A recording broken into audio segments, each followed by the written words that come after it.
Hello, everybody, and welcome to, oops, I actually got a typo, our second session on building a content marketing machine.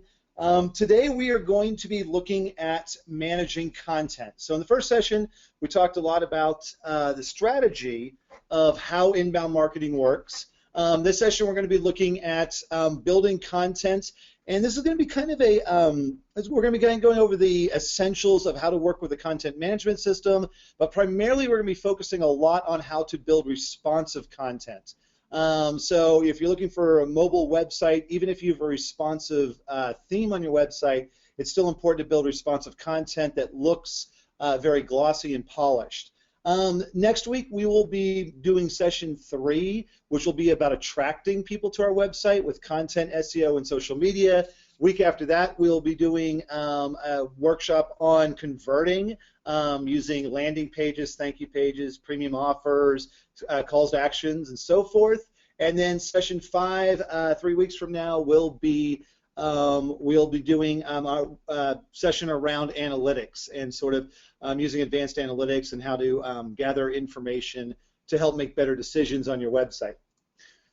So what we're going to be looking at today is how to create a responsive website with responsive content. So this is probably a kind of a layout that has become pretty popular to kind of show off the way responsive design works. And so we see is that we've got a large monitor, we've got a mid-sized monitor, and we've got a small monitor on our cell phone. And you can kind of see some screenshots of the Level 10 website in different widths, what we mean by responsive design. So if you look at the wide monitor, you can see that the icons, the services icons are going across the screen. When you get down to your mid-sized screen, on the tablet, you now see that they're going to stack horizontally because there's not enough room for them to go wide. And then when we get down into mobile, now you can see even more changes in the way the image rotator is working. The menu actually, the traditional style menu goes away, and now you get that button pop-up menu with the little hamburger button on it.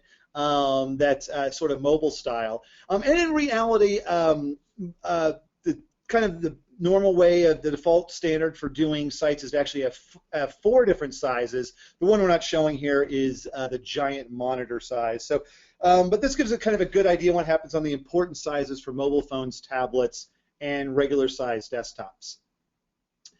So we're going to be, part of what we're going to be doing today is just looking at some of the essential things that people who work with content need to know about how a content management system works. And so I'll just talk a little bit about content management systems before we get started. And so a content management system is a web application that allows people to edit content and add dynamic features to their website. And I say this because I've actually seen where a lot of times, and this particularly from people that sell CMS-driven websites or CMS platforms, that there's kind of this theory that gets put out there that a CMS is software that allows non-technical people to edit anything they want on their website. And that's not really, well, technically some CMSs could be set up that way. That's not really what you want to do in the goal. In fact, years ago, we used to use a content management system that did exactly that. It allowed people to edit anything they wanted on their website, and so there's this kind of nicely put together, well-designed sites that were systematically destroyed within a few months of because people were toying around with things like changing colors and changing fonts and doing kind of whatever they wanted, just sort of like a word processor would allow you to do. And so really a better way of using a content management system is where you're defining different user levels, and different people can do different things. So people who edit content, they can edit the content of the website, but they may not be able to change the color palette or change some of the design elements so that we can stick to a consistent style guide and branding standards. And then one of the other things that a content management system does is it helps us organize our content and organize workflows. So we can organize content by taxonomies, we can have menu structures, we can have lists of things, and you might even have workflows. So advanced workflows might be that certain people might be able to edit content, but it has to go through an approval process. It might even get sent to a certain department before it can be published, and then you can have all kinds of revisioning workflows. A lot of times it becomes very important in, say, the medical realms, or where you've got to go through some sort of compliance, and it's got to go through a compliance office or legal or possibly like an SEO auditor. So there's all kinds of different things you can do. And then one of the other important things that a content management system does is it enables us to implement advanced features. And we'll look at that a little bit towards the end, but these are more functional things on the website that's not just about displaying content. So when you look at the top platforms that are running the web right now, there are three that for quite a while, easily more than 5-6 years, has dominated the top three, the big three content management systems. And what's interesting about these big three is actually they have almost really a lot more in common than they do that separate each other. They all run in a similar model. They all run as web applications. They all run using a language called PHP. They're backed by a database where they're storing their data. And there's a lot of things they do fairly similarly, but their focus is different. The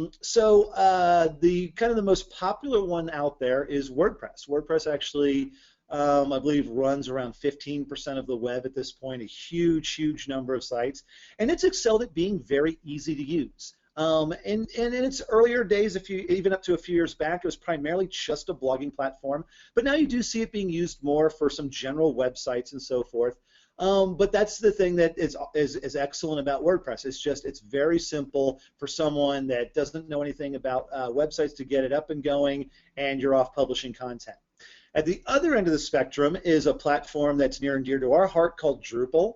And Drupal's really focus is different. Drupal is focused on scalability and adaptability. And so it allows you to do a lot of complex things.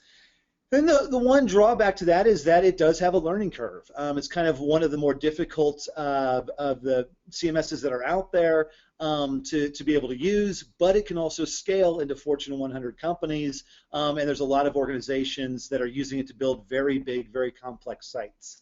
And kind of in the middle is Joomla. So Joomla is kind of a nice balance between usability and complexity, although unfortunately for poor Joomla, over the years WordPress is becoming more robust, Drupal's becoming easier to use, and Joomla's starting to get it squeezed out a little bit. So you're not seeing it being as popular as it was, say, 5 years ago. So, we talked about that one of the things that we use Drupal, we used to WordPress many years ago and built some cool plugins for it and so forth, but we just felt it didn't scale to the needs of a lot of our more advanced clients. And so one of the things that we love about Drupal is it does scale, but it is fairly complex. So it's meant to be an erector set for building websites. And in a way I kind of like to look at this, it's almost like if you install Drupal, it's almost like kind of dumping a bunch of Lego blocks onto a table. And then you've got to go and install these modules, and so we're like gathering other types of Lego blocks. And then once you've got all the blocks you need, now you got to go build everything. And the great thing about that is you can build anything you want, from a community site to an e-commerce to learning management systems. It's really remarkable the types of things you can learn, but you've got to get through that learning curve. Now, there is a kind of a solution for this in the Drupal world, and they're called distributions. And so the idea of a distribution is that someone says there's a particular type of website that I want to build. And what I'm going to do is I'm going to go ahead and put together all these modules, and then I'm going to do a bunch of what we call site building, configuring all this stuff so that now I've got a site that kind of meets the general needs of this particular type of site. And so there's some great distributions that I really like, and a lot of them we use. So there's Commerce Kickstart that allows you, when you install it, you've got a good beginning for an e-commerce site, a shopping cart site. There's Drupal Commons, which is really a social platform, and so if you want to build a website that allows people to come in and collaborate on things, it's a fantastic site for doing that. A little kind of like an intranet. There's a project management site, a little bit like Basecamp, called Atrium, a great distribution. And so there's lots of these. It get down to even things like what would a church, there's Open Church, what would a church website want? Or things for organizing an event. And so there's all these interesting distributions out there that greatly shortcut the amount of knowledge someone needs to get up and running with this sophisticated platform.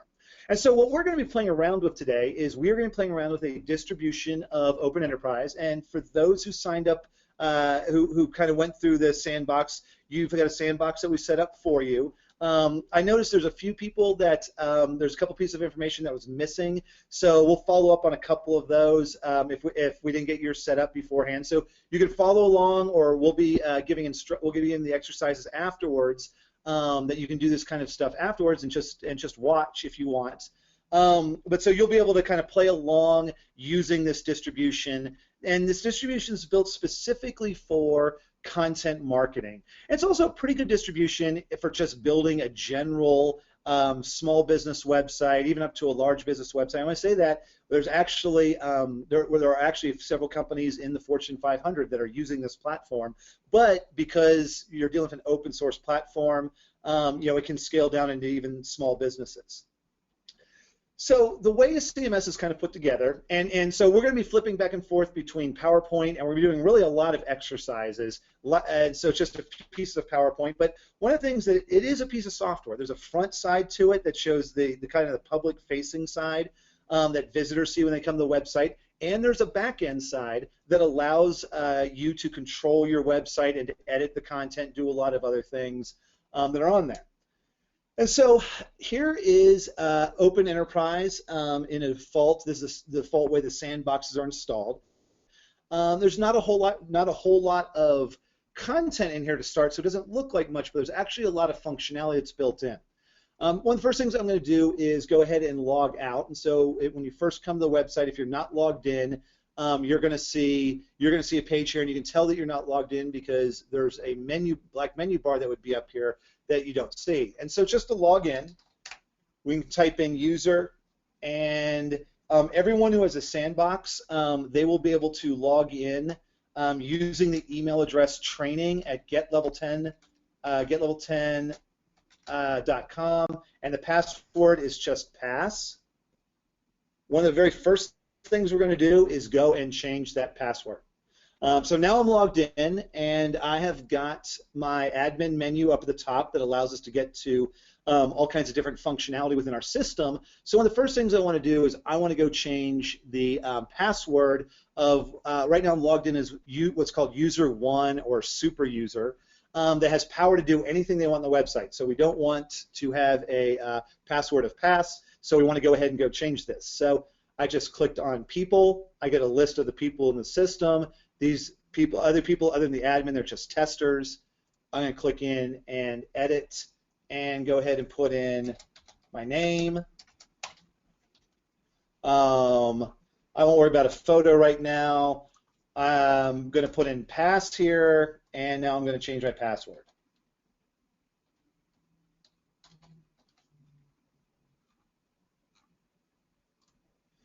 And I'm done.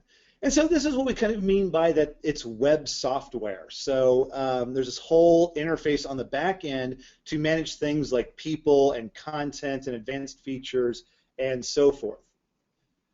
So what we're mainly looking at today is managing content. So what I'm going to do is I'm flipping over to our home page of our website, and now that I'm logged in, I've got these tabs running along here that allow me to edit the way this page looks. So to edit content, I'm just going to click the Edit tab, and one of the things I'm going to be doing is using this little thing up here. It's just a way of copying lorem ipsum.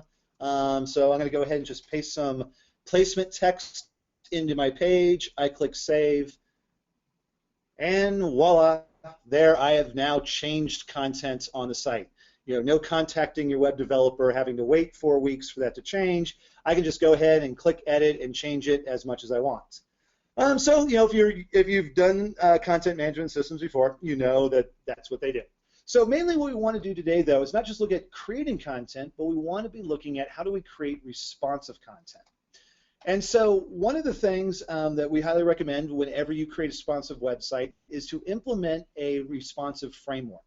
And so we really like to use, and what's the most popular framework on the web is one called Bootstrap.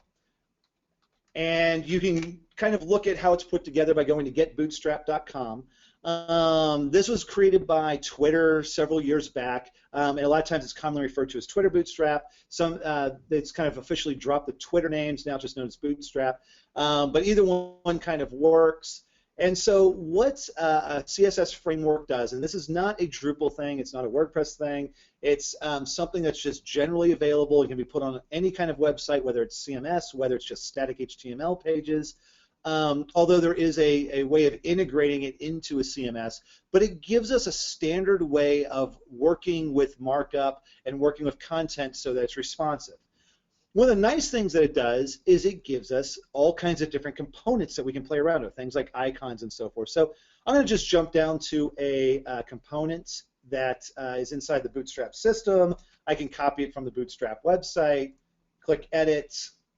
I'm going to go ahead and delete out this content, go back to my source, paste real quick, and I'm going to add one sentence in here. Just make it look a little prettier, click Save, and now I've got kind of this nifty looking what's called a Jumbotron. So I can borrow these components, these kind of nice design elements from the Bootstrap system. And so, we can borrow from Bootstrap, but one of the other things that we always recommend that people develop a style guide. And the Bootstrap components give you a great place to start as far as how to deal with headers, and all kinds of different things, background colors, buttons, and so forth. But we also recommend that you extend these for things that you might need. So, for example, we could look at things like calls to actions and create easy ways of extending using the Bootstrap markup to create these other elements that are responsive. And this kind of gives a way of keeping consistency across the website and implementing branding standards. So to really understand how responsive design works, the critical thing to understand is how the grid system works. And I will say this, I'm only going to spend a little bit of time, very little of this presentation will actually be digging into any code, but there are some things that are just kind of fundamental to understand. And even if you're not a themer, you're just a person who's in charge of content, it still helps to understand just a few pieces of information so you can design layouts a little bit better. So at the heart of a responsive framework is the grid system, and so the most typical way it's set up, the way Bootstrap's set up, is that effectively you've got 12 columns, and you've got 12 sort of segments, if you will. And so if you ever want to create 2 columns, you can sit there and say, well, of these 12, I want to divide them up between 2 different types. And so if you wanted to, it's pretty rare you're ever going to have all 12 columns and create a 12-column design. But if you did, you could do that. A lot of times you're going to be creating a 50-50 or like a 2/3, 1/3 split like this 8-4 is here, or 3 columns and so forth. And to start kind of seeing how some of this stuff works, I'm going to go ahead and just copy this 33, 33, 33%, or they're using each one's using 4 of these widths. And I'm going to run back to my home page and just paste that little bit of code in, kind of show how this works. One other thing I'm going to do, just so we can see things a little bit clearer, is I'm going to add some background colors to each one of our columns.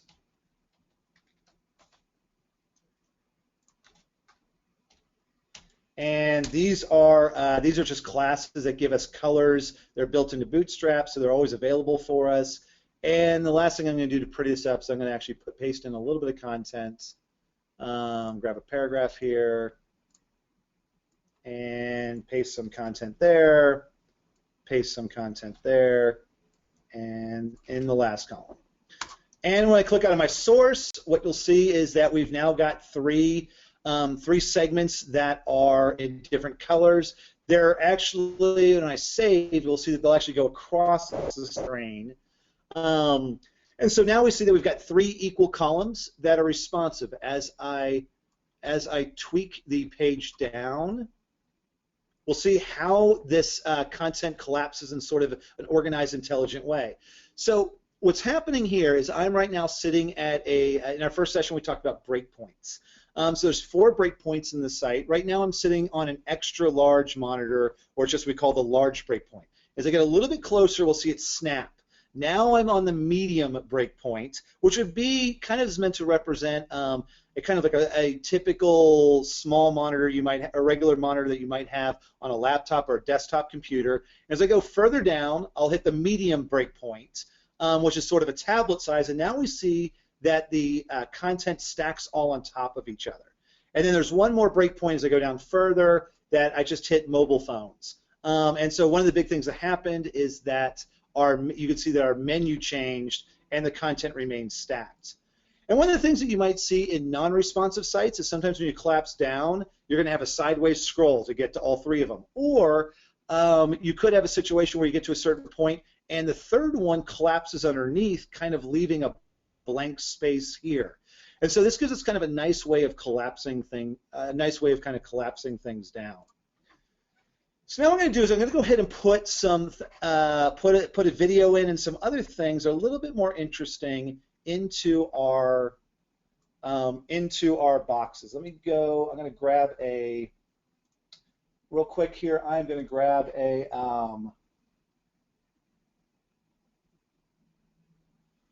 I need to open a file, and I am going to go and paste in a video and a well, one second, I need to look at what video I want to use. There we go. So in this first box now, I'm going to go ahead and paste in a video. And I can use this little widget here, just put it in a URL. And what we're doing here is we're just putting in a little tag that will get replaced with a video when we publish it. And then here, I'm going to go ahead and go back to my style guide. I'm going to go ahead and put a call to action, or CTA, into that box. I want this little guy. And I'm just going to paste that here. And because it's markup, I need to go back to the source, paste that in. One thing I'm going to do is just remove one of the classes that would. So now it's going to be allowed to float and go to its own width. Click save. And so now what we see is that we've got a video over here. We've got a little call to action. One little quick thing I'm going to throw into my call to action.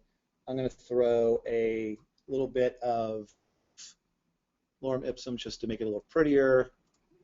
One sentence. Paste that in.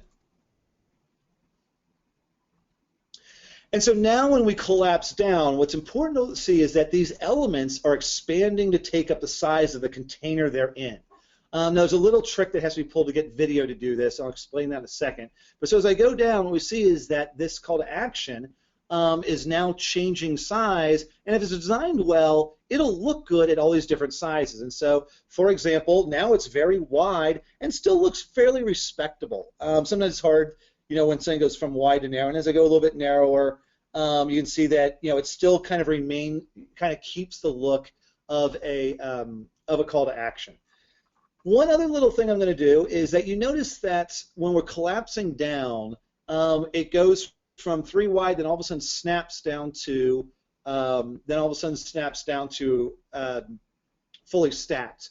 And it might be that instead of that behavior, we want these two to split underneath the other one. So I'm going to change the organization of these a little bit. So like right now, they're all equal size columns. I'm going to go change that by changing these numbers. So is this taking 4 spaces? This one's taking 4 spaces. This one's taking 4 spaces. I want to change up so this takes 50%, which would be 6. And then this is 3. And this is 3. So now when I save, we're going to see that indeed now the video is taking up half our screen, and these other two are split between the other half of the screen. So 50, 25, 25.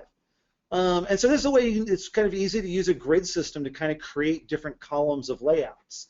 One of the other things I might want to do is that I want to change when I get down to the tablet size, instead of it going 3 stacked on top, because I've got 2 that are 25, 25, having those two split differently.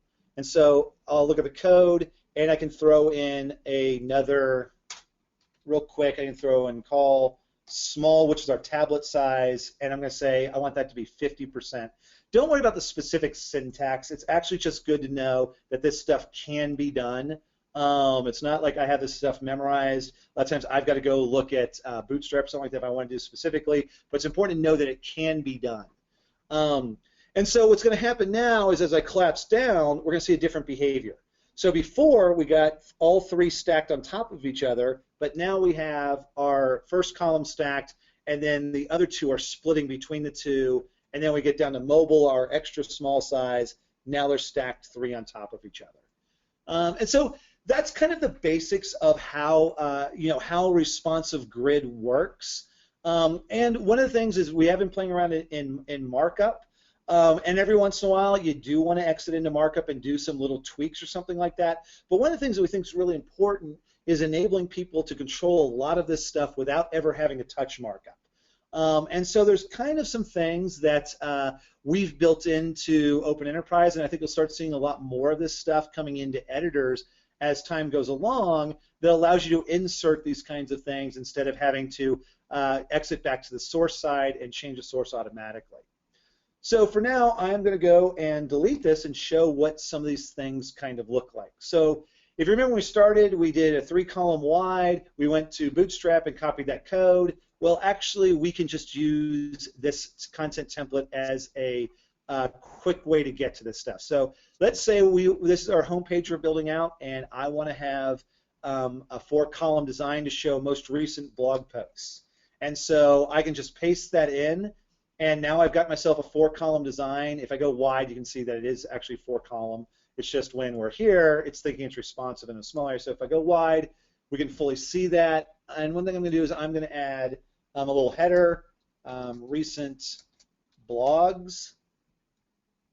And one of the things I can do to style this is I can use this drop down. What's important about something like this is that it's going to enforce that we stick to standards of how the site should be styled.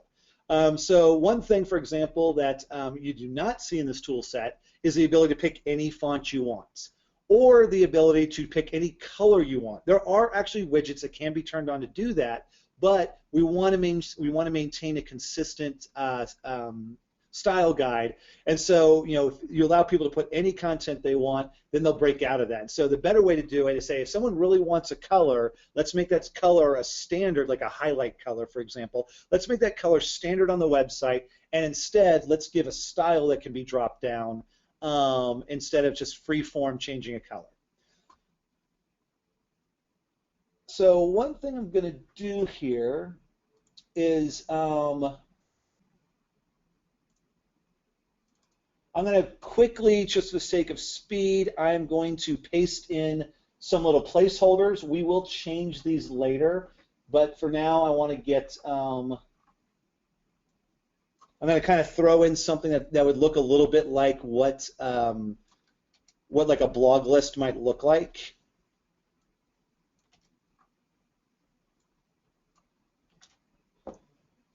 And save. And so now we've got a responsive 4x, and you saw in the templates there's a 3x, there's a 50-50 split, and different types of splits that are kind of the most popular that you can just go ahead and insert using the template system. And there's some other types of widgets that we have to do, some other types of more interesting things. So there's these more advanced dialogue-based widgets, and I'm going to go ahead and insert a couple of these. So here I'm going to go ahead and insert something called a featurette. I'll just leave these defaults the way they are. And then I'll go wide here. And then below this, I'm going to insert another one of these featurettes. And so one thing that's kind of interesting about this is we've now got these dialog boxes that are allowing us to change options. So for example, if I want the image to be on the right side, I can just click right. And now when I go to save, we can see what this looks like. So we see that I've got, the first one, the image is on the left, the next one's the image is on the right. And one thing that's nice about this kind of situation is that a lot of times if people were to create this code themselves, when this collapses down, what you typically would end up with is image, text, then text, image, which is not going to look all that great. So because we've kind of designed a more advanced element, when we collapse down, what we end up with is image text, image text. And that's because we're allowing the dialog box to do the markup for us, so it kind of has a sort of extra intelligence to it, that it doesn't follow exactly what's the first element I hit, and so forth. Now we'll take a look at kind of one other kind of fun element to work with. The trifold is another kind of popular thing people love to put on their website. And so what this looks like is it's just 3 of these things across, and I can go ahead and type. We're going to be kind of building out a website for a company that that does incentives programs, and so they have 3 kind of main incentive programs. They have sales, loyalty, and motivation. So I just type these in. And then I might want to do something like add an image. And so if I want to, I can click this, go back to my dialog box, because it's a little tricky to maybe get these fancy images in there, and go back to my dialog box, flip over to image, go to my media manager, and I'm going to go and upload a, hop over to my training stuff. I'm going to go ahead and upload a test image.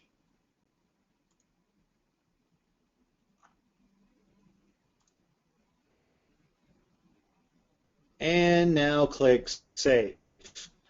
And so we've an image that's kind of got this little round, this little round treatment to us, even though the image wasn't that way originally. And there's, for fun, there's some other treatments that you could use. So, like for example, if you wanted to do a thumbnail, you do that, and now it's going to go. Oh wait, nope, stayed on the circle. So thumbnail. And now they're going to go square. So it gives us like these helpers to get the images in, make them look right, and so forth. And then we can see how our home page is kind of shaping up by saving. I'm not going to put the other images in. So we can see that we're starting to build out this responsive page where all these different elements kind of respond in different ways as we get down to mobile. So when we're sitting on a phone, now everything's kind of stacked up and looking right and still readable for our mobile users.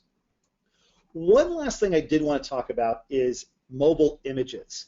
So one of the things that happens with a responsive framework like Bootstrap is that the image will change sizes based on what the text is, or I'm sorry, what the container is. And so I'm going to go ahead and put the same image up at the very top of our page. So I can do that with our image widget. This one's already been uploaded, so I don't have to do it again. I can just go to our library, and I'm going to select this image and just put it up at the top. And I need to pick a cropping. I'm just going to leave it full, save. So one thing that is good to look at is that this image originally, you can see here that this image originally was 225 kilobytes. And so what I'm going to do now is I'm going to save this image so we can see what size it is now.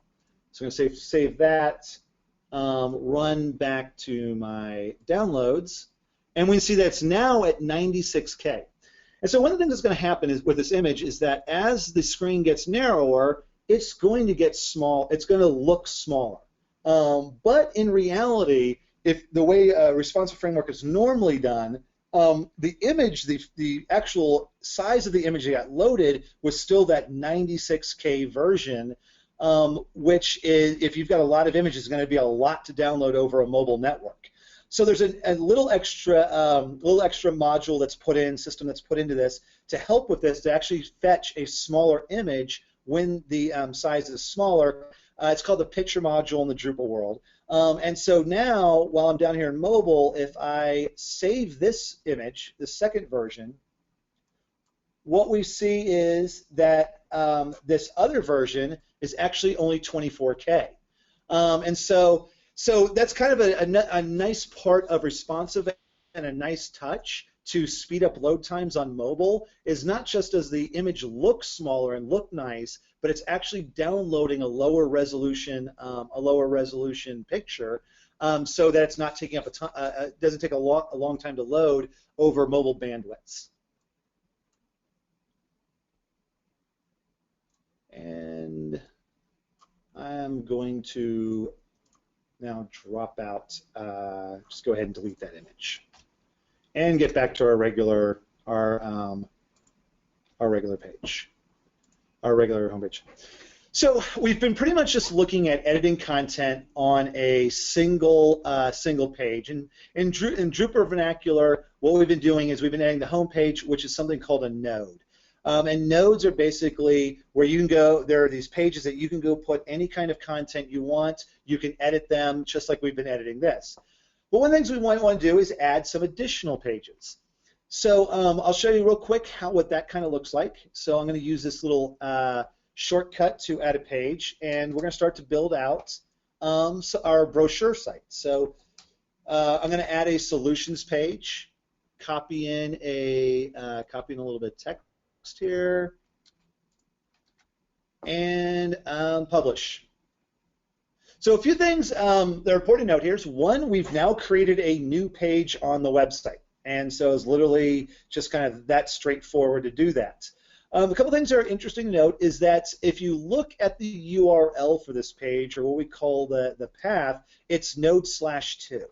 And so the way content management systems work is they'll have some sort of unique identifier for this piece of content. In the case of Drupal, what we're saying is that we are looking for the type of information is called a node, and this is item number 2 in that list. We will be changing that. I realize totally that is not a very human readable way of doing it. We'd rather this page be solutions or something like that. We'll look at in a minute how we're going to solve the problem of sort of these numeric identifiers.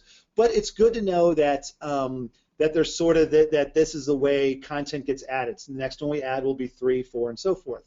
One of the other things that kind of strikes people a little bit as odd a lot of times when they're first working with a more enterprisey type content management system like Drupal is a lot of times in some of the other simpler systems, when you add a new piece of content, it's going to automatically show up in your menu or something like that. Well, and the thing is, in a more enterprise system, we don't want to assume that it's going to automatically need to show up in a menu. It might be that your content is something like a blog where you've got a listing of these things, or it might be a wiki where you're going to have all this interlinking going on, or you could have all kinds of different ways to allow people to get to content. So we're not going to automatically assume that this piece of content should go into a menu. But when we're building out our main pages of our websites, we do want it to go into a menu. And so there's a very simple way we can go ahead and do that. We just simply go down to these vertical tabs down here, the menu settings, click Save, and sure enough, we now have a menu item that allows us to get back to that page. And we'll look at it in a minute how to rearrange all this stuff, but for now I'm just going to go ahead and add in our 3 services pages. So we have sales. So these are sort of our sub-service offerings for our fictitious company. And I'm just going to do this real quick to give us some content to play with. I'm going to add that to the menu. I'm going to add loyalty, our loyalty program in here, paste a couple placeholders, and add it to the main menu. And one last one, our motivational incentive programs.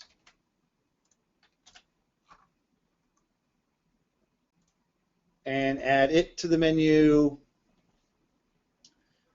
So now we've got our 3 sub-solutions for sales and so forth.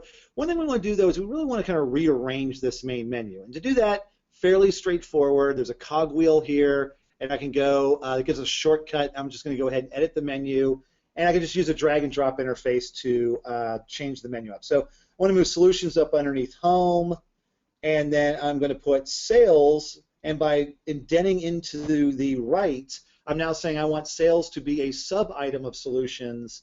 Then I'm going to put loyalty next and motivation next, And I'm also going to disable this R team. That kind of came from the distribution installation. We're not using it right now. And so that's what I want our menu to be.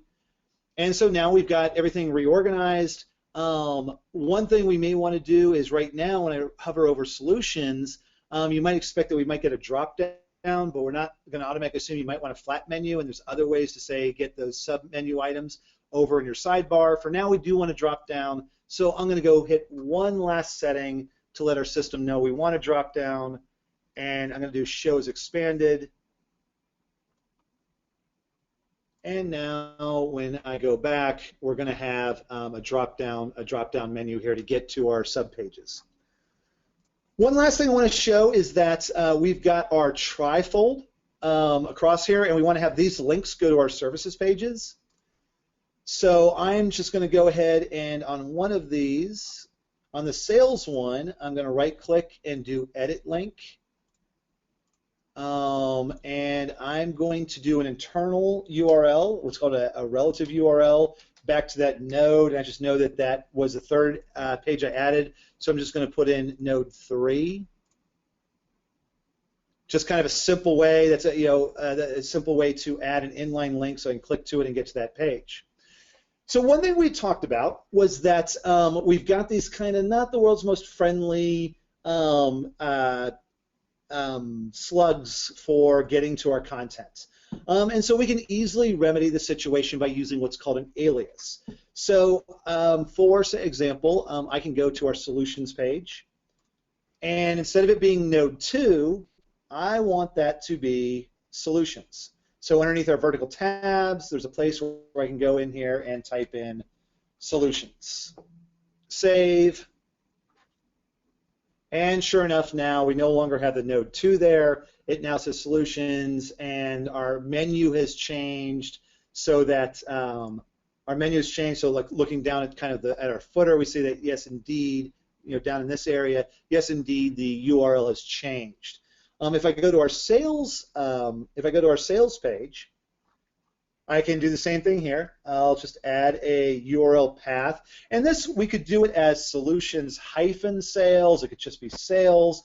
I like to use hackable URLs, and so because sales is a subpage of solutions, I like to do solutions/. I'll go ahead and save, and once again, we've now got a alias pointing to replacing that node. And you could even do things like .html if you're, say, got an existing site that has certain URLs or something like that. But another curious thing actually happened when we created that alias. If I go back to my home page and I look at the inline link we put in, we see that that has changed. If we look at the very bottom right of the screen, we see that actually that link has changed also. And so the search engines are no longer seeing that node 3 showing up there. They're now seeing a good keyword-rich URL that's human-friendly. And so that's kind of how we deal with URL aliasing in in a content management system like Drupal. So why is it that seems like every time I'm opening my exercises that somehow they keep going away. I'm accidentally closing them or something. So let me open back up. Open back up my exercises. Dropbox. Training. Bear with me for 1 second. Ah, that's why. I'm opening up in the wrong application. There we go. Okay.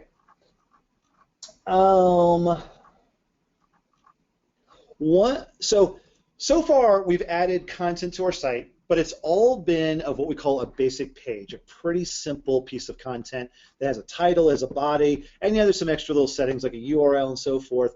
But one thing that's really interesting and makes Drupal sort of enterprisey is its ability to have multiple different types of content.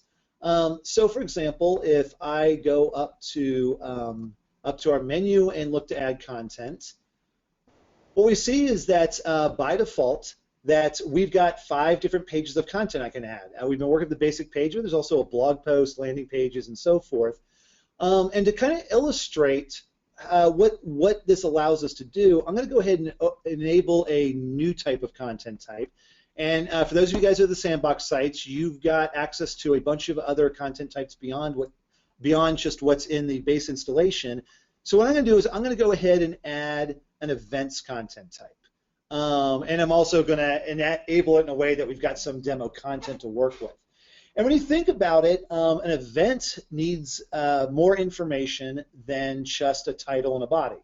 You're going to need to know the date and time of the event, possibly the location.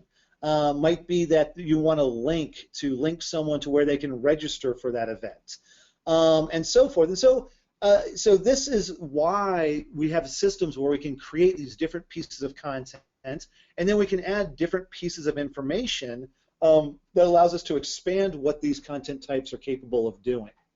And this will take a little bit of a minute to get installed and import the content. And there we go. So now if I go back to my add content, I refresh, we see that now we have the ability to add an event. I'm going to run back over to the front of our website where now it's rebuilding some cache. Oh, there we go. Okay, so now I've got this new events listing that I can go to. We brought in a couple pieces of demo content. Let's just go take a look at this one real quick. So here we have a kind of an event, and if we look, here's our title and body like there was before, but if we go below that, we'll see here's a time and date of when the event occurs. We might even want to add in a end time. We could add in a location. Actually, this is a really interesting and powerful what we call a field that's been added, is that this is an address field, but there's actually a second field that got added that's hidden called a geolocation field.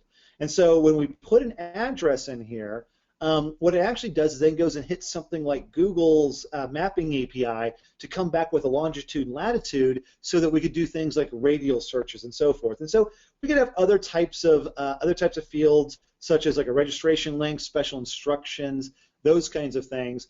And so this is one of the great things about content types, is that we can build content types for all sorts of things, like client projects and bios and wiki pages and what have you, and then we control the way they look and the data that's associated with them. So one of the things that we're going to be spending a lot of time in the next session is dealing with blog posts. So blog posts are another kind of advanced content type. If you look over on the right-hand side, we've got a lot of extra things you didn't see on the basic page. We've got a scheduler where we can say when we want this content to be scheduled. We can put in an accent image, which is a great way to pretty up your website. So there's taxonomies that can occur with various different categories. And so we're going to go ahead and I'm just going to quickly build out a few blog articles so we can see how some of these things work. One of the first things I'm going to do is I'm going to add some taxonomy terms. Right now it's blank, and so we're going to be writing blog posts about travel. Because we have travel incentive programs. We're going to be writing blog posts about gear for incentive programs and benefits. So I'm just going to add 3 of these taxonomy terms right now, and when I go back, I'm going to refresh here, and we see that now I've got these available to be selected. So this will just take a moment. I'm going to add in 3 quick blog posts for us. Get some content, paste that there. I'm going to add an image. I'm going to add some tags.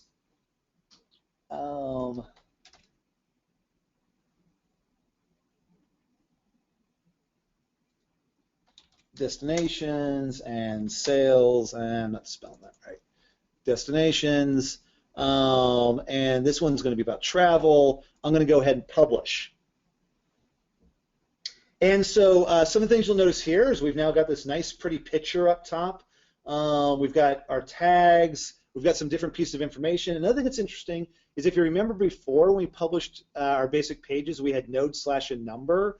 Well, here we automatically have an alias created for us, and that is something you can do with content types. In fact, we want this to be a multi-author blog, so we actually have blog / the person who wrote this article / the title. And so that is an option. I don't normally turn that option on for basic pages, but for things like blogs or events and all kinds of different things, it's a good way to kind of keep your URLs organized. So I'm going to go ahead and just add in 2 more blog posts real quick. So we're going to have another one about coffee. And the tags here, we'll do gifts. And so this free tagging, by the way, in case you're wondering, I've got 2 types of taxonomies going on here. One is a controlled taxonomy.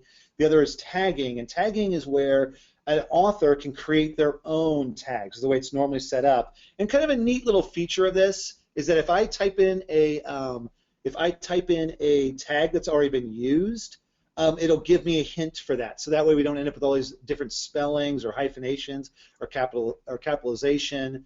And so forth. So that's kind of a nice little helper on the free tags. And then on our controlled vocabulary, I'm going to make this one about gear.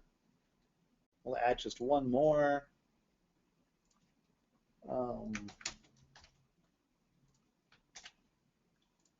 Oops, I may have forgotten the image on the last one. I'll have to go check that. Tech and productivity.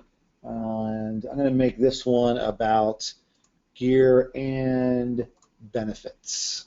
Publish. Let's see. Did I indeed forget the image on my second one? Oops, I did. All right. I'm going to go edit that real quick and add in an image. Make it look prettier.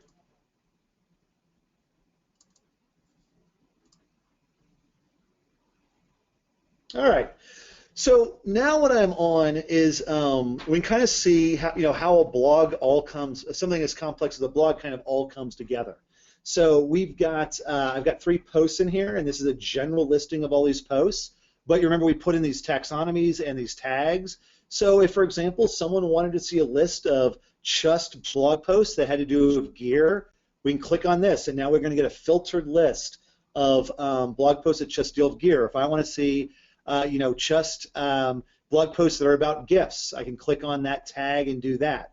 We'll see there's lists around things like most recent and so forth. Then we'll talk about lists in a little bit later on, but I just want to show kind of the beginning of why some of the powerful things we can do by sort of adding these extra fields and content onto our content types.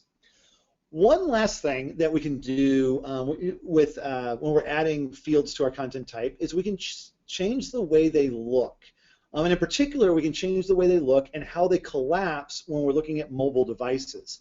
So I'm going to run back real quick to our event here. So what we see here is that over here we've got our description and our register link. Over here we've got our date of our event, our map, a text version of the address, and an add to calendar. I may want to organize that differently.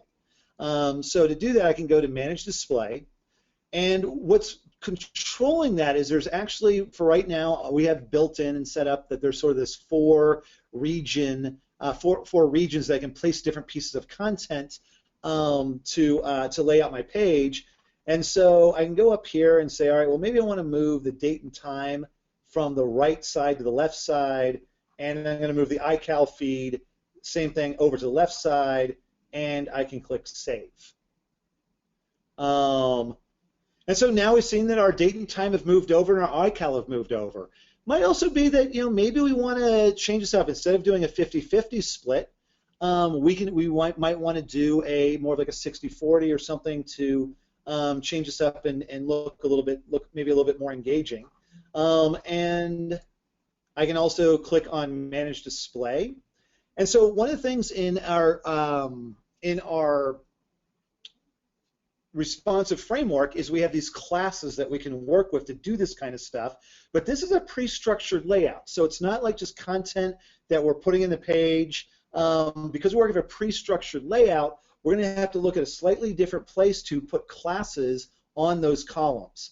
And so here is a place I can go in and add my classes. So on the left side, I'm just going to go ahead and put in that I want it to be 8 units, and on my right side, I want it to be 4 units. So now we'll get a 2/3, 1/3 split. And now when I look at it, Now we see that this is now taking up, they used to be 50-50, now this side is smaller and this side's bigger. And so now, of course, it's all responsive. So we have this responsive template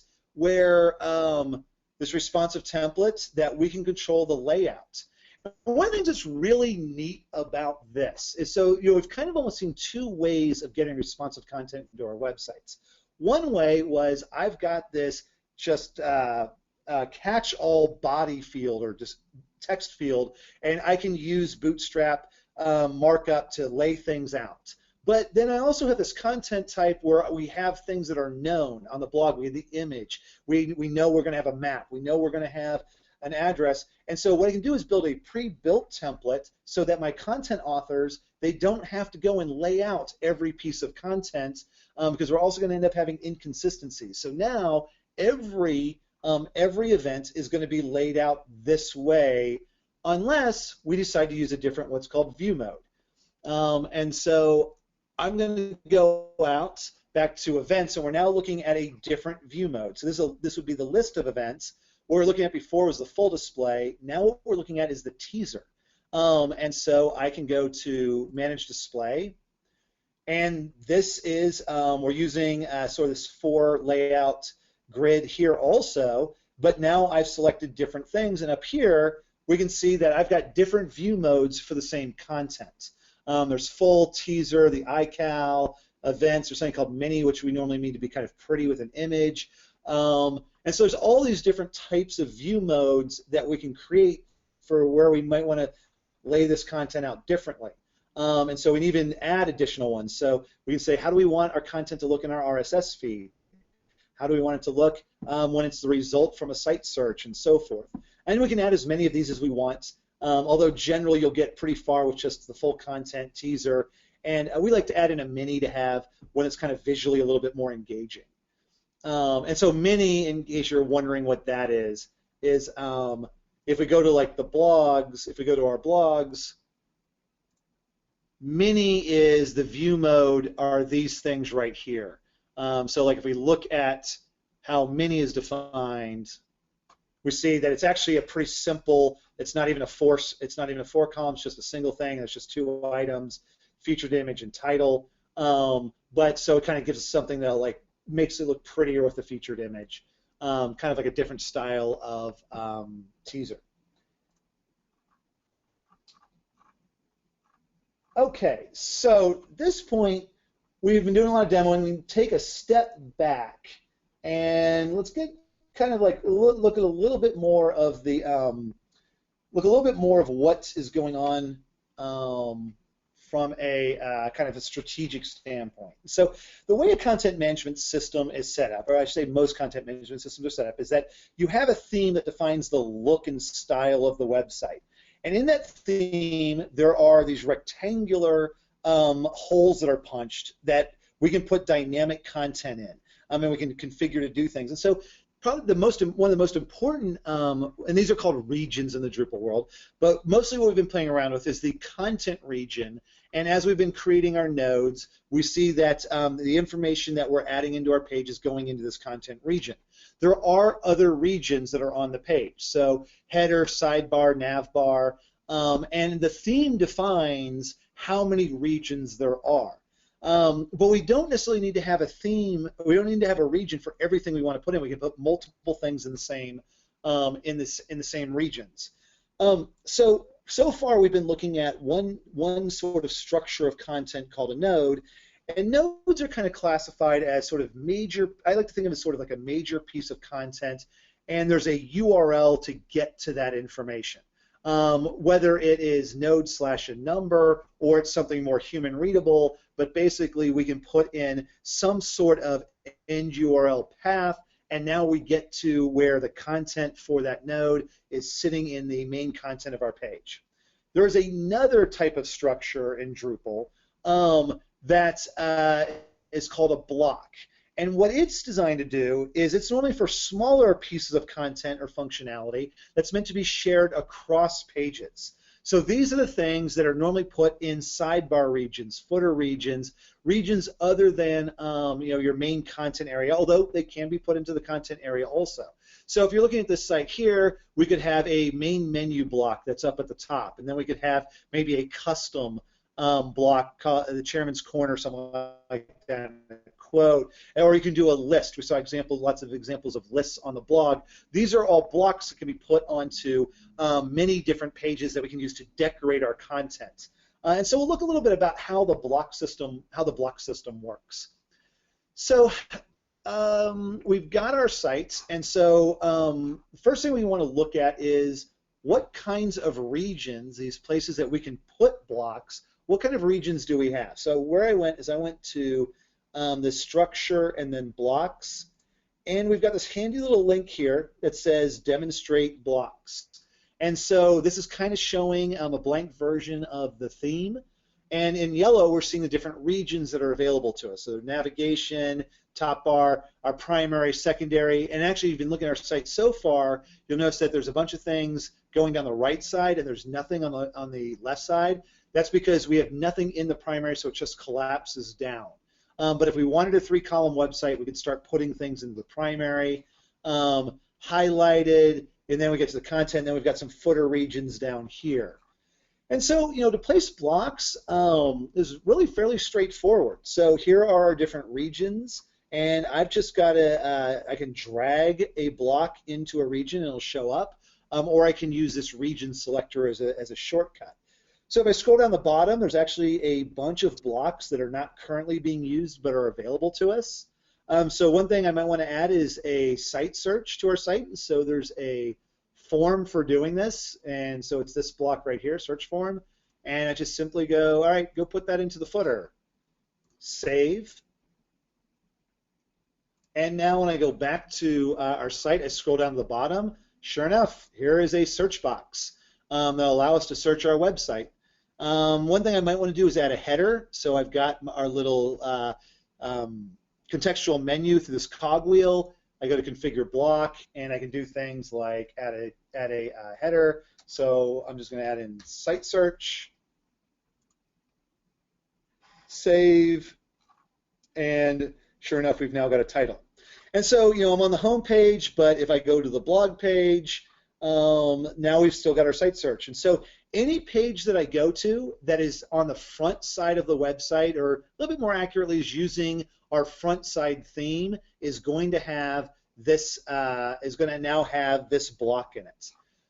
One of the other things that you might very well want to do is create a custom block of your own. So let's say, for example, that we might want to add a welcome block to our blog. And so I can do that by going to add block. I'm going to go ahead and create a, let's see here. I'm going to go ahead and create a title of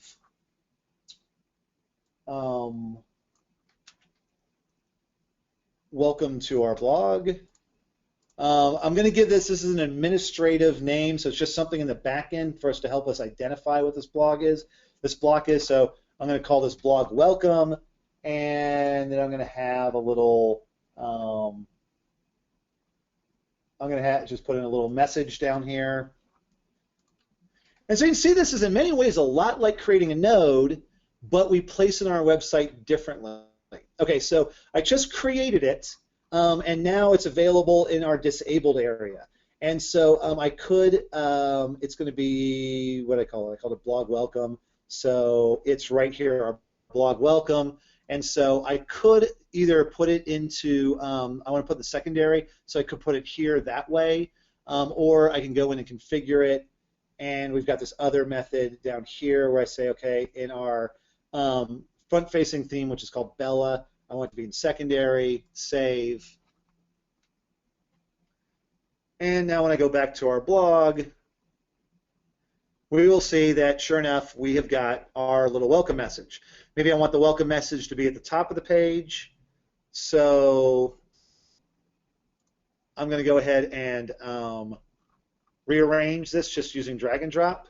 So drag the welcome message up to the top, save, go back to our blog, and now we see that our welcome message is at the top.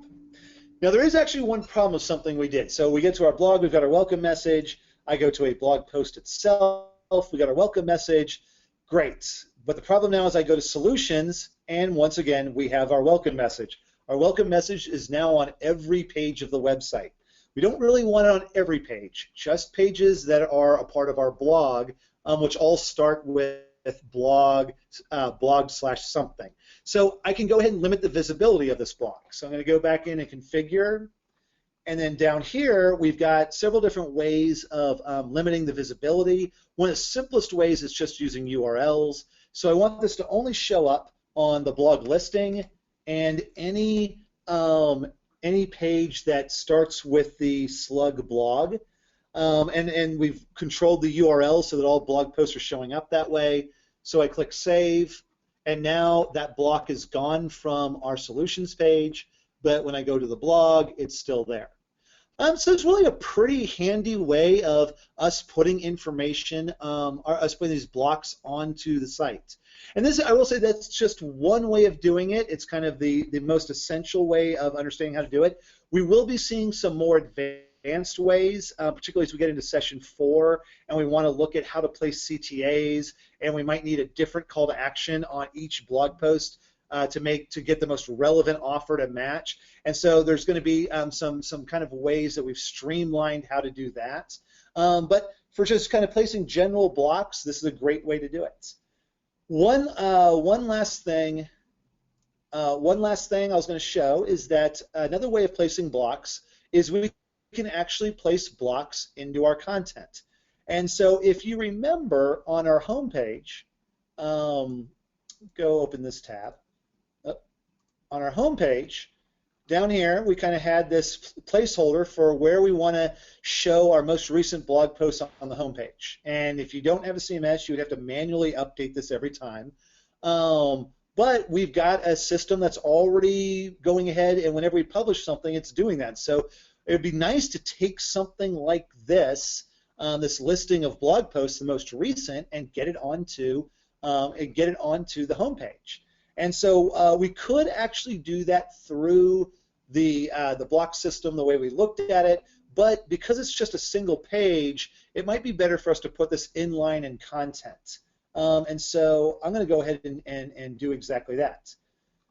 I'm going to go ahead and make this wide, and I'm going to place my cursor here, and then we've got this little widget here that allows me to select some different from some different blocks. I've got a block called Blog Front, and I can paste that in here, and then collapse this down and click Save.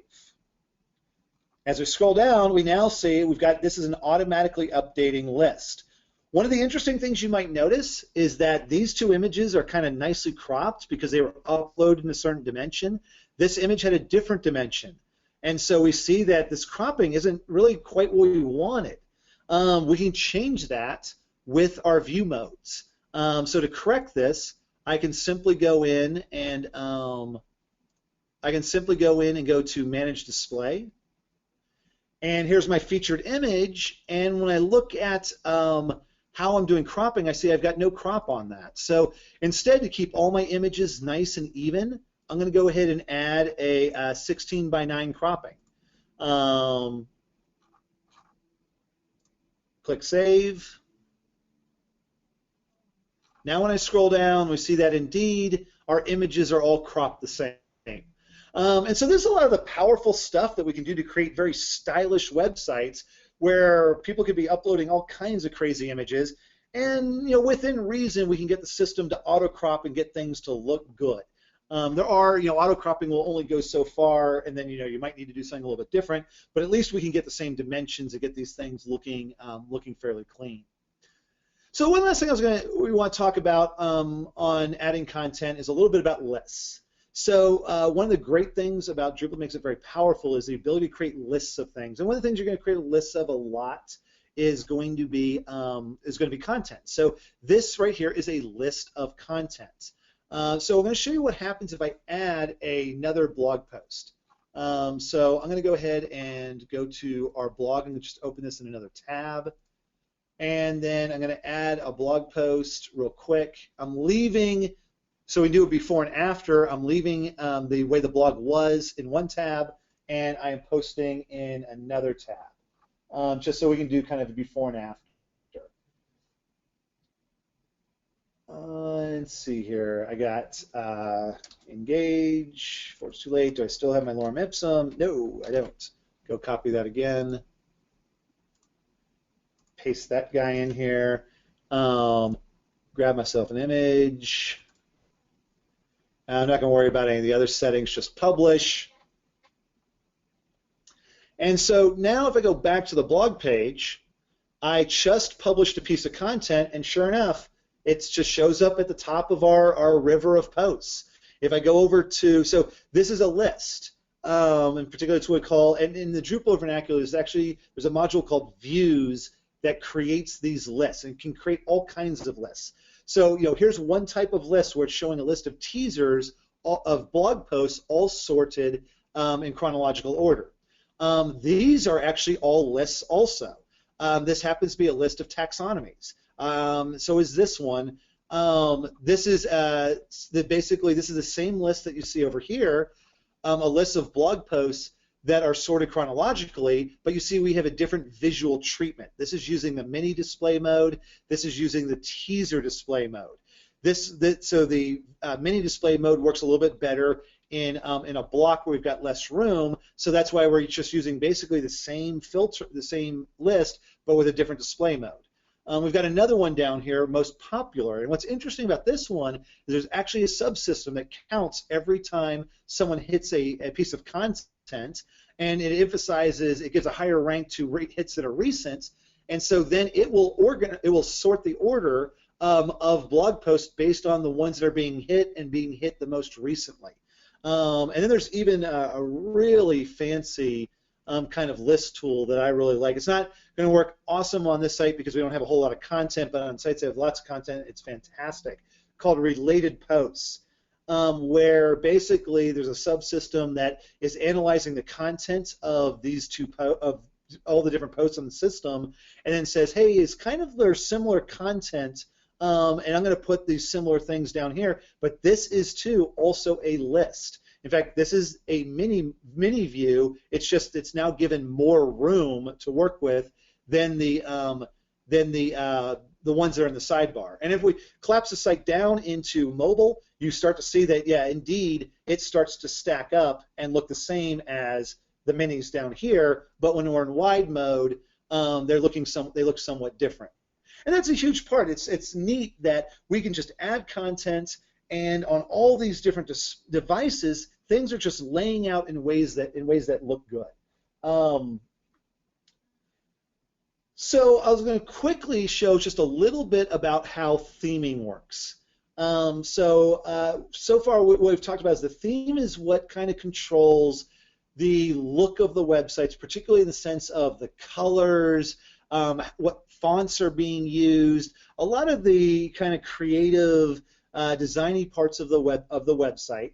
And when you're building themes for a system like Drupal actually is a fantastic, interesting system for dealing with this, where you can have what are called base themes and then extend them. And so how we're actually getting all this Bootstrap goodness into Drupal, because Bootstrap has, is something that's completely outside of Drupal, is that some people in the Drupal community, and I've got to give a shout out to Mark Carver, who took this on to bring Bootstrap 3 into Drupal, that he built a base theme that brings a lot of this stuff in. One of the things that we did is we wanted to extend Bootstrap a little bit, add a few more colors to it, add some extra widgets, add some stuff like that. And so we took the Bootstrap theme, extended it with something we call Enterprise Bootstrap, and then all of that functionality is being inherited currently with the end theme, which right now is called Bella. That's just the default theme that's on there. And so a lot of times when we're working with clients or you've got a website and you want to create your own look, what you can do is create either a copy of Bella, or there's a little starter kit that you can create a copy of a custom theme. Now, Bella is a bit of a different theme. So a lot of things that we do over at Level 10 is kind of create give our clients the ability to create microsites for things. And so you might have an art gallery that or an art museum that they need to create, every month or so a new microsite for an exhibition that's coming through. Or you might have a company that's got a bunch of different products and they want to have sites that look somewhat similar but not too similar and spin them up for each one of their products. And so Bella is actually a theme that can actually change its appearance. And so some of the Drupal themes have this ability. If I go into the settings, one thing that pretty much all themes have is the ability to sort of add in a logo. And so just to add in, I'm going to add in our logo for our fictitious company, and that's pretty straightforward. Like I said, pretty much all themes have got this kind of ability. So now Bella's gone, and we've got our results incentives.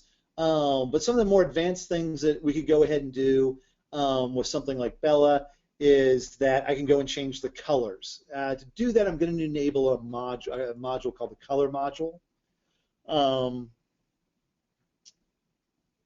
And so for those who are not familiar with how Drupal works, is that there's a core system inside of Drupal, and then there's all kinds of modules that you can use to extend Drupal. That adds new types of functionality. If you're familiar with WordPress, they're in many ways very similar to plugins and how the plugin system works in WordPress. So right now I'm just enabling a new piece of functionality into our system that will allow me to color our theme. And I would say this is not something you would necessarily use on a production site, more something that you would use in development. Pick your colors, turn it off, but your colors would remain in your system. So now our module's enabled. I go back and I refresh our page, and down here I've now got the ability to do some color selection. So I'm just going to go ahead and change to this Prince color, simple little change. And when I go back to our site, we've now moved from orange to a blue that matches our example company's size. And so, see that now things have changed to this blue color from the orange. If we go to our style guide, we now can see that indeed the colors have changed here also. One of the other great things, one of the great uses of a style guide is to, as a QA check, to make sure that all the creative elements on your website look good, because a lot of times things can get tweaked as you go along, or people might want special treatments on different items. And so it's a good way to kind of go through and make sure that everything still looks good. Even things like that, we're talking about the view mode. So here we can see like the blog view mode, teaser view mode. Here's the mini view mode. So we can do like kind of a spot check of all that stuff using the style guide.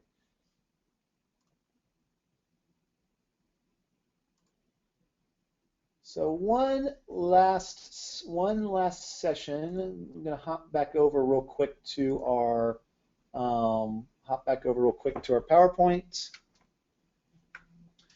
So one of the last things I talked about that a content management system allows you to do is add advanced CMS features. So pretty much from now so far we've been talking about adding content, and yeah, some of it's kind of advanced. We start to talk about blocks and managing menus and so forth, but it's still very content oriented.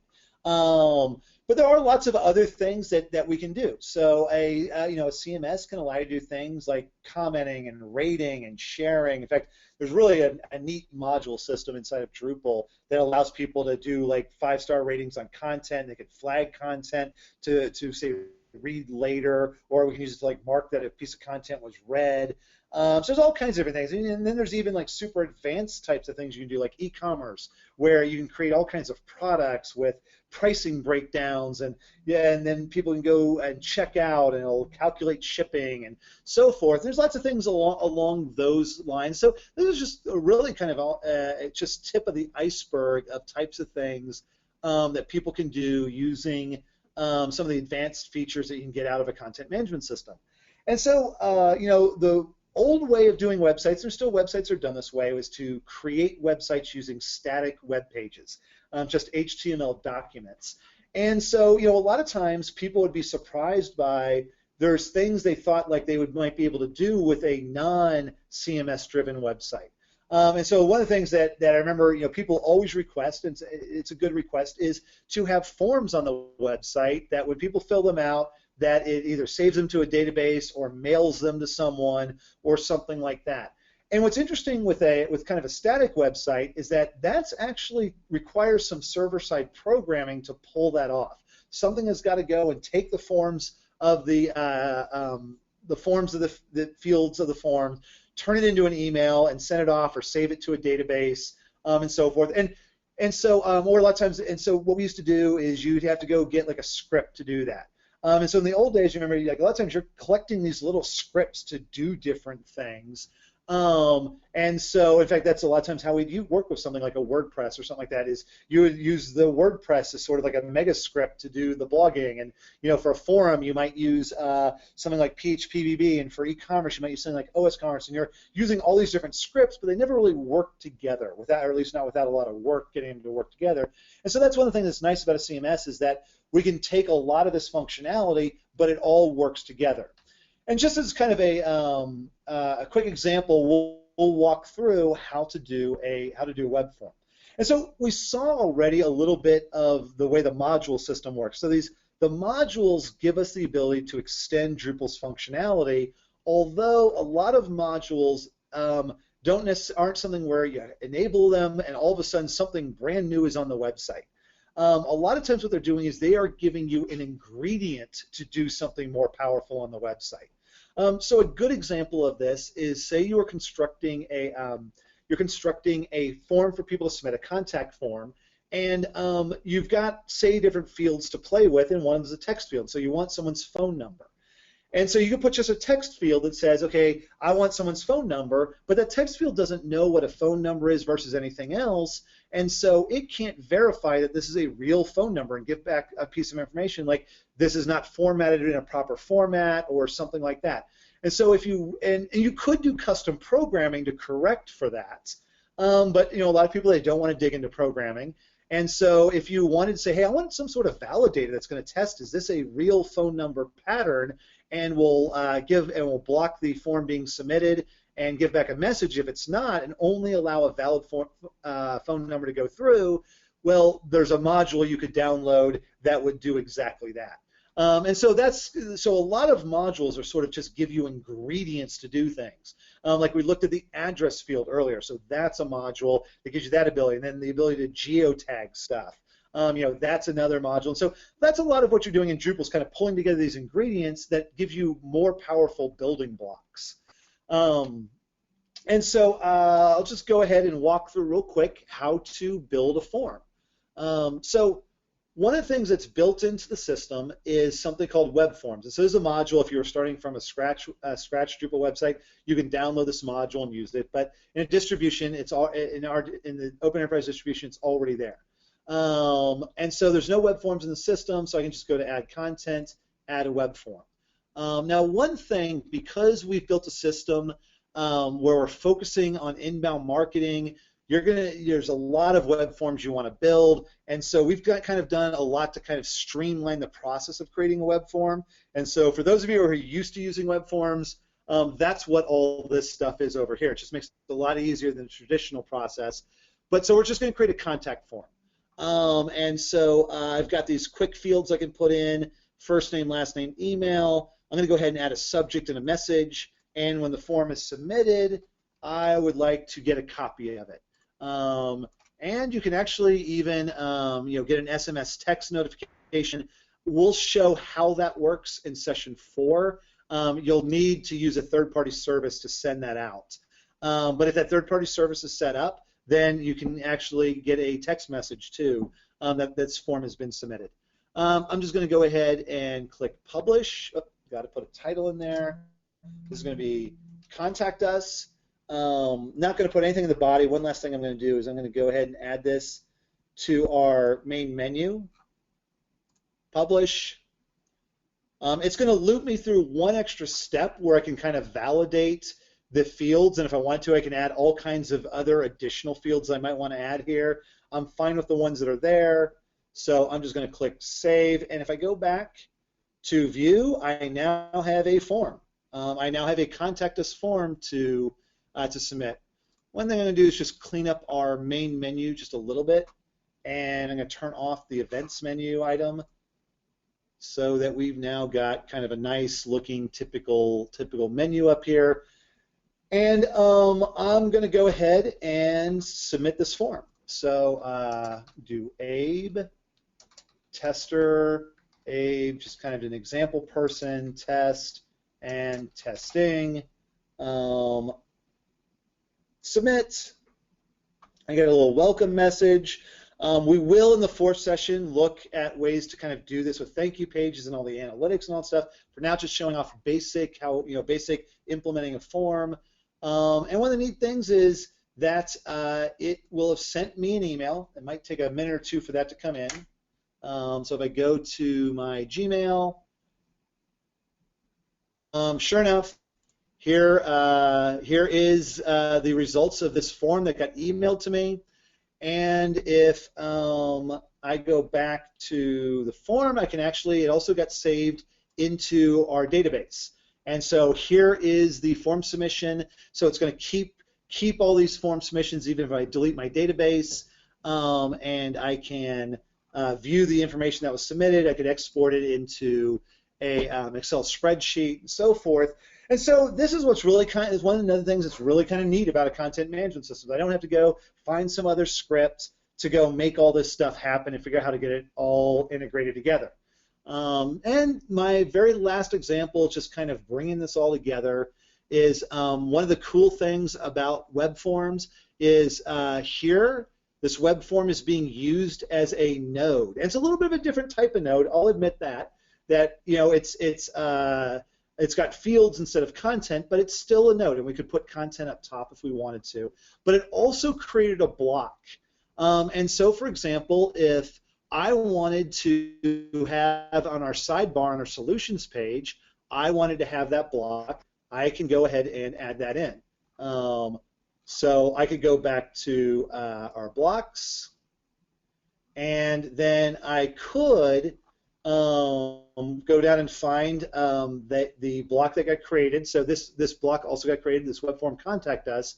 But if I only want it to be on one page, this would be a good way to do it if I wanted it to be on many pages. But if I want to only be on one page, there's actually kind of a system that's a little bit nicer to use called where I can go to this Manage Blocks, and then because I want to do it for just this page, now I'll just go select.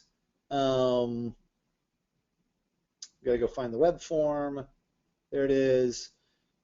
I'm going to place it, and now when I run back to when I go back to view the page, now I've got a web form on our solutions page.